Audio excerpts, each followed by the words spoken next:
ደብተራ ማለት ጠንቋይ ወይስ አዋቂ? ድብትርናንና ጥንቁልናን ምን አገናኛቸው?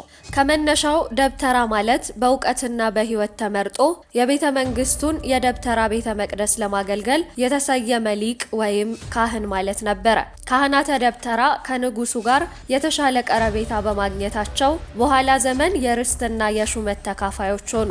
ይህንን ላለማጣት ሲሉም አንዳንዶች ቀኖናው ከሚያዛቸው ይልቅ ንጉስ የሚያዛቸውን መቀበል ጀመሩ። በዚህ የተነሳም ካህናተ ደብተራ ለንጉስ የሚያደሉና ለእውነት የማይቆሙ እየሆኑ በመምጣታቸው በርካታ ወቀሳዎችን ሲያስተናግዱ እንደነበር ይነገራል። በኋላ ዘመንም አንዳንዶች ከማህበረሰቡ በተሻለ የተማሩ መሆናቸውን በመጠቀም ጥንቆላና አስማት እንችላለን በማለታቸው ደብተራ የሚለው ስም የምሁርነት ስም መሆኑ ቀርቶ ከጥንቁልናና መተት ጋር የተያያዘ ስም ሆኖ መቀጠሉም ይነገራል። ለመሆኑ ደብተራና ጥንቁልናን ምን አገናኛቸው? ሰላም ጤና ይስጥልን ውድ የቻናላችን ቤተሰቦች እንደምን ቆያችሁን? ዘወትር አዳዲስ መረጃዎችንና ፕሮግራሞችን ይዘን የምንቀርብበት ሰዓት ላይ ተገኝተናል።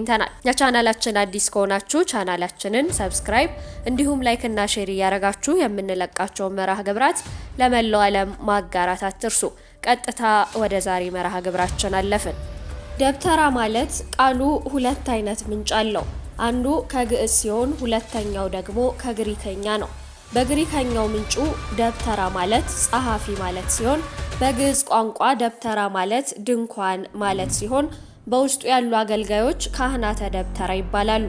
ካህናተ ደብተራ የሚለውን ስያሜ ደግሞ በከፊል ስመ ደብተራ ብሎ ጠርቶ ካህናተ ደብተራን ለመጥራት ነው። ደብተራ የሚለው አገላለጽ የመጣው የሚሉም በርካታ ተናጋሪዎች አሉ። በዚህ ምክንያትም ማህሌታይ ሲጠራ ደብተራ ተብሎ መጠራት እንደተጀመረ ይነገራል። በመጽሐፍ ቅዱስ እንደተጻፈው በደብተራ ኦሪት ወይም በድንኳን ውስጥ ያለው የመዘምራን የዜማ አገልግሎት የደብተራ ታሪካዊ መነሻው እንደሆነ የሚጽፉም አሉ። ነገር ግን መጽሐፍ ቅዱስ ማህሌታውያንን ሲጠቅስ ደብተራ ብሎ አይጠራቸውም። መዘምር ወይም ደግሞ መዘምራን እያለ ይጠራቸዋል። በመጽሐፈ ነገሥት እንደተጻፈው ደግሞ በንጉስ ዳዊት ፊት በድንኳን ውስጥ የሚያገለግሉ መዘምራን ናቸው። ንጉስ ሰለሞን ቤተ መቅደሱን አሰርቶ ከጨረሰ በኋላ ከድንኳን ወደ ቤተ መቅደስ አገልግሎቱ ሲሸጋገር የድንኳኑን የደብተራ አገልግሎት በንጉሱ ፊት ቀጥሏል። ስርዓቱም በቤተ እስራኤልም በቤተ ክርስቲያንም ዛሬ ድረስ እንዳለም የሚታወቅ ነው። ሊቀ ልሳናት ሀብተ ማርያም ወርቅነህ የቤተ ክርስቲያን ማህሌታውያን የሆኑ መዘምራን ላይ ደብተራ የሚለው መጠሪያ ከጊዜ በኋላ የመጣ መሆኑን ጽፈዋል። በዚህ መሰረትም ይመስላል ማህሌታውያን አገልጋዮች ደብተራ ተብለው እንደሚታወቁ እየተገለጸ የሚገኘው። በቤተ እስራኤልም ይሁን በቤተ ክርስቲያን ማህሌታዊ ስርዓት ውስጥ በተወሰኑ አካባቢዎች ደብተራ ካህንንና በዲያቆን እንዲሁም በማህሌታውያን መካከል ያለ ክህነቱን ያፈረሰ አገልጋይ እንደሆነ በትውፊት ቢታወቅም እንኳን አሁን ግን አወዳሽ ወይም ደግሞ መዘምር ይባል እንጂ ደብተራ እንደማይባል በአጽንኦት የሚናገሩ ምሁራንም አሉ። ይህንን የሚሉበት ምክንያትም አብዛኛውን በደብተራ ስም ያለ ሰው በጥንቆላ ስራ ተሰማርቶ ስለሚኖር ነው ይባላል። በዚህ ምክንያትም ደብተራነት የጠንቋይነት መጠሪያ እየሆነ መጥቷል። ይኸውም ደብተራ ነው በኢመደበኛ መንገድ ጥንቆላና ሟርት እያጠና ከቤተ ክርስቲያን ውጪ በጥንቆላ ስራ የሚሰማራው። በዚህ መንገድ ላይ የተሰማራ ደብተራም ክህነት ሊኖረውም ላይኖረውም ይችላል።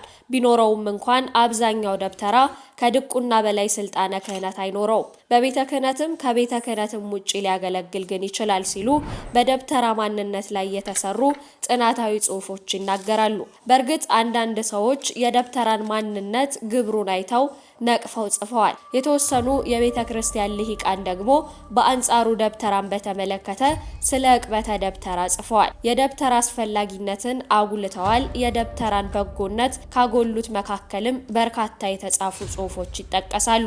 በአንጻሩ ግን ደብተራ ማለት በጊዜ ሂደት ጸያፍ ትርጉም ለውጥ የመጣበት ስያሜ ሳይሆን በመነሻው የጠንቋዮች መጠሪያ መሆኑንም ሊያመላክት እንደሚችል ጥንታዊ የግዕዝ መዝገባት ያስረዳሉ። እንደነ ተዋናይ ያሉ ደብተሮች በዚህ ዘርፍ ሊጠቅሱት ይችላሉም ተብሏል። በዳግማዊ ምኒልክ ዘመን የተጻፈው የአለቃ ተክለ ኢየሱስ ዋቅጅራ የኢትዮጵያ ታሪክ በሚል በስርገው ገላው የተሰናዳው መጽሐፍ ላይም ተዋናይ የሚባል የጎንጅ ደብተራ አጼ በካንፍ ክፉ ምክር እየመከረ ሲያስተው እንደነበር ተጽፏል። ቃል በቃል እንዲህም እንደሚል ይነገራል። አጼ በካፍ በዘመኑ ከክፉ ስራ በቀር አንድ ቀን በጎነት ስራ አልሰራም። ያን ጊዜ ተዋናይ የሚባል የጎንጃ ደብተራ ጠንቋይ ነበረው። ሙያውም ደግሞ ከእርሱ ጋር ነበረ ይባላል። በካፋም 9 ዓመት ነግሶ በ1723 ዓ.ም በክፉ ሞት መሞቱም ይታወቃል። በእርግጥ ቤተ ክርስቲያን ወንበር ዘርግታ በወንበር ጥንቆላን አታስተምርም። ነገር ግን በዛሬ ዘመንም ቢሆን እንደ ተዋናይ ያሉ አንዳንድ ግለሰቦች የእርስ በርስ የአስማት ልውውጥ በማድረግ ኢመደበኛ በሆነ መንገድ አስማት የሚለውን ቃል በመተው ጥበብ በሚል የውስጥ ዘስም ጥንቆላ ይለማመዳሉ፣ ይማራሉም ጭምር። ከዚህ የተነሳ እገሌ መስተፋቀር አለው ያውቃል፣ እገሌ ማስተባበር የሚያሳድዳለው፣ እገሌ የሚያሳብዳለው፣ እገሌ የሚያጣላለው እየተባለ የምንነገርላቸው ዛሬም የሚፈሩና የሚያስፈሩ ደብተሮች እንዳሉ እውን መሆኑም የሚገለጽ ነው። በዚህ አንጻር የደብተራ ፍቺ ሲደመደምም ደብተራ በአንድ በኩል አገልጋይ ነኝ ይበል እንጂ በሌላ በኩል ደግሞ ህዝቡን በጥንቆላ የሚያሳስት አጭበርባሪ፣ ንጉስን የሚያስት ሐሰተኛ መካሪ ማለት እንደሆነም በተደጋጋሚ ይነገራል። ከላይ እንደገለጽ ነው ዋነኛው መሰረታዊው የግሪከኛው ምንጫችንን ስንፈትሽ ደብተራ ማለት ጸሐፊ ወይም ደግሞ ከታቢ ማለት ነው። ይሄኛው ፍቺ በግሪከኛ ደብተራ ማለት ጸሐፊ ማለት እንደሆነ ገልጸናል። ደብተራ የሚለው ቃልም ከዚህ የተገኘ ነው። ደብተራ ማለት መመዝገቢያ፣ መጻፊያ እንደማለትም ጭምር ነው። ይሄኛው ደብተራ ግዕዝ አዋቂና ጸሐፊው ደብተራ ሊባል ይችላል። አይጽፍ ደብተራ ክንፍ የሌለው አሞራ እያለ ደጋሚውን ደብተራ የሚተቸው ጸሐፊ ደብተራ ደግሞ ይሄኛው ነው። ክታብ ማለት የሚያዘጋጀውና የሚጽፈው ይህ ደብተራ ከህፃንነቱ ጀምሮ የቁም ጽሕፈት ይማራል። ይህ ደብተራ ጠልሳሚ ወይም ደግሞ ክታብ አዘጋጅ ይባላል። ፈረንጆች ከታቢ ደብተሮችን በሁለት ከፍለው ያዩቸዋል። ክታብ የሚያዘጋጀውን ጠልሳሚ ሲሉት ከመጽሐፍ ወደ ሌላ መጽሐፍ የሚጽፈው ግዕዝ አዋቂውን ሰው ደግሞ ደብተራ ይሉታል። አሁን ክታብ አዘጋጅና ጠልሳሚው ደብተራ ላይ እናተኩራለን። በየሰፈሩ ያሉ ህፃናትን አንገት ላይ የሚታሰር ክታብ የሚያድሉት እነዚህ አስማተኛ ደብተሮች ክታብ ጠልሳሚዎች ይባላሉ። እነዚህ ደብተሮች ልዩ ልዩ ልሳንን ወይም ደግሞ ሰይጣናዊነትን ተምረው መንፈሳትን ለመሳብ መልክዓ ሳጥናኤልን የሚደግሙና የሰይጣንን መንፈስ በየጅረቱ የሚዛመዱ ወይም የሚወርሱ ናቸውም ይባላል። እነዚህን አይነቶች ደብተሮች በየመንደሩ እየዞሩ አውደ ነገስታቸውን ሸክፈው ወይም ደግሞ በቃላቸው አጥንተው መኑ ስሚኪ እያሉ ኮከብ የሚቆጥሩ ባልና ሚስት የሚያገናኙ የሚያፋቱና በክርስትና አስተምሮ የማይፈቅደውን ሁሉ የሚሰሩ ህግ አፍራሾችም ናቸው። እንደዚህ አይነት ጠልሳሚ ደብተሮች በየዘመኑ አሉ። ለምሳሌ በ15ኛው መቶ ክፍለ ዘመን የነበረ ክታብ አዘጋጆች አስማተኛ ደብተራዎች መጽሐፍ አስማት የሚባል ሁለት ሰው ቢሸከመው ሊያነሳው የማይችል መጽሐፍ ነበራቸው። አጼ ይስሐቅን አታለው ረሃብና ቸነፈር ሲሆን ጥጋብ እንደሆነ ህዝብ እየሰማው መደገም አለበት ብለው ከቤተ መንግስት አጼ ይስሐቅ ቀለብ ሰፈሮቻቸው ነበረ።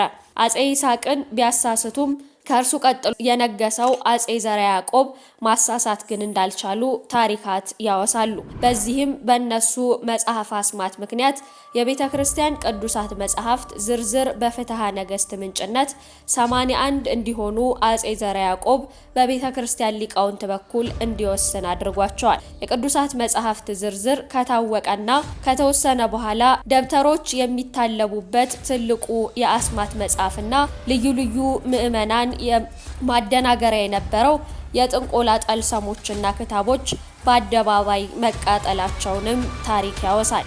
ይሁን እንጂ አሁን ላይ ግብር ስምን ይቀይራል እንደሚባለው ደብተራነት በዚህ መልኩ ተቀየረ እንጂ ከመነሻው ደብተራ ማለት በእውቀትና በሕይወት ተመርጦ የቤተ መንግስቱ የደብተራ ቤተ መቅደስ ለማገልገል የተሰየመ ሊቅ ወይም ደግሞ ካህን ማለት ነበረ። ነገር ግን እነዚህ ሊቅ ወይም ካህኖች ደብተራዎች ተብለው የሚጠሩት ከጊዜ ወደ ጊዜ ከንጉስ የሚሰጣቸውን ርስትና የሹመት ተካፋይነት ላለማጣት ሲሉ አንዳንዶች ቀኖናው ከሚያዛቸው ይልቅ ንጉስ የሚያዛቸውን መቀበል ሲጀምሩ በዚያ የተነሳ ወደዚህ አሁን ወዳለበት ስም ወይም ግብር ለመምጣት ችለዋል። ከዛም ውጪ ደግሞ ከማህበረሰቡ የተሻለ የተማሩ መሆናቸውን በመጠቀም ጥንቆላና አስማት እንችላለን በማለታቸው ደብተራ የሚለው ስም የምሁርነት ስም መሆኑ ቀርቶ ከጥንቆላና መተት ጋር የተያያዘ ስም ሆኖ መቀጠሉም ይነገራል። ውድ የቻናላችን ቤተሰቦች እናንተ በዚህ ጉዳይ ምን ትላላችሁ? ሐሳባችሁን በኮሜንት አጋሩን። እኛ ግን ለዛሬ ያዝንላችሁ መርሃ ግብር ይሄንን ይመስላል። በቀጣይ በሌሎች አዳዲስ መርሃ ግብራት ወደ እናንተ የምንመለስ ይሆናል። ለቻናላችን አዲስ ከሆናችሁ ቻናላችንን ሰብስክራይብ እንዲሁም ላይክ እና ሼር እያደረጋችሁ የምንለቃቸውን መርሃ ግብራት ለመላው ዓለም ማጋራት አትርሱ።